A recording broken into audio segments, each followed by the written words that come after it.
نو نکاح کله ور واجب دی په نه کول یې سخت ګناهګور یې، کله ور سنت موقده دی، کله ور د حروم دی. نو چې کله تو واس هم وي شازونی دی وي سمبالولی شي او د ګناهي کښې د مبتلا کولو خطره دی وي، په دا وخت کې نکاح کول واجب دی. په دومره عمر نه دومره چې ته عمر په ځون تېر کړې. ها کله ور داسې وشي چې سړی ګناهګورولو خطره نه وي، واز کې وي اختیار مطلب، خو بیا په ځون کنټرول وي دی نه ګناهګورېږي،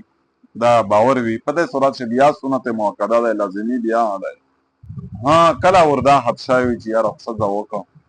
یو په مصیبت پورې ککړ و، دور سره پې ککړی وي، بدن مې ښه ټیک نه دی، حالات هم ښه داسې دي،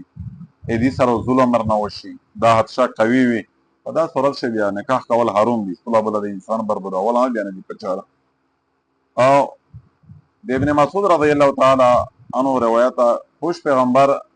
څه یې ځوانون ته یا معشر الشباب من استطاع منکم الباءة فلیتزوج فإنه أعظ للبصر وأحسن للفرج. ځوانونه تاسې چې چا واست وي نکاح وکړئ، د نکاح نه مه کښېنئ، ځکه چې نکاحي نه وکړې که نه یو خو تاسې سترګې نظر محفوظ شي، او بله خبره ده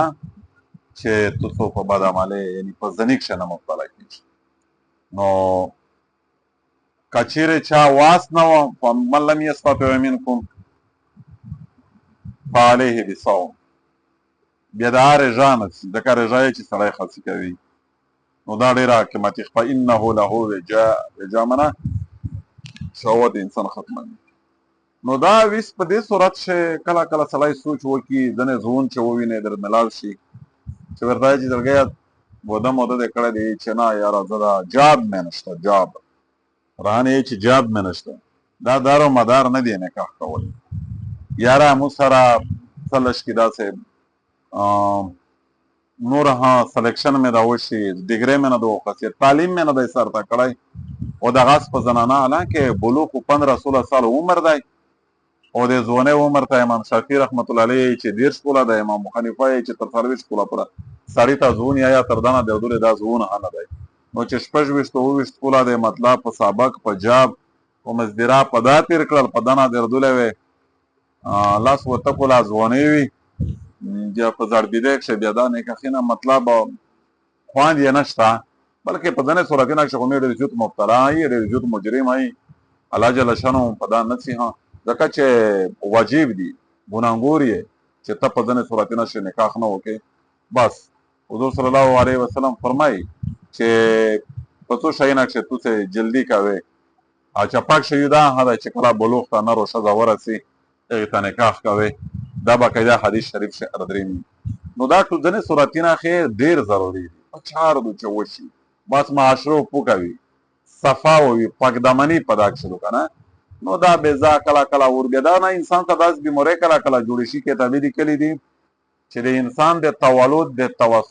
تناسل سیستم ختم شي، اما دا هغه خاصیات هغه شی پکښې ختم شي، انسان به شون دغې وجې نه بیا نه پیدا کېږي. کله په زنانه 15 شپږ 28 30 کاله ته دا ځینې قومونه دي دا ډېر په ستر عمر شوی ودې نه کوي، حالانکې دا نه از روی شریعت ټیک خبره ده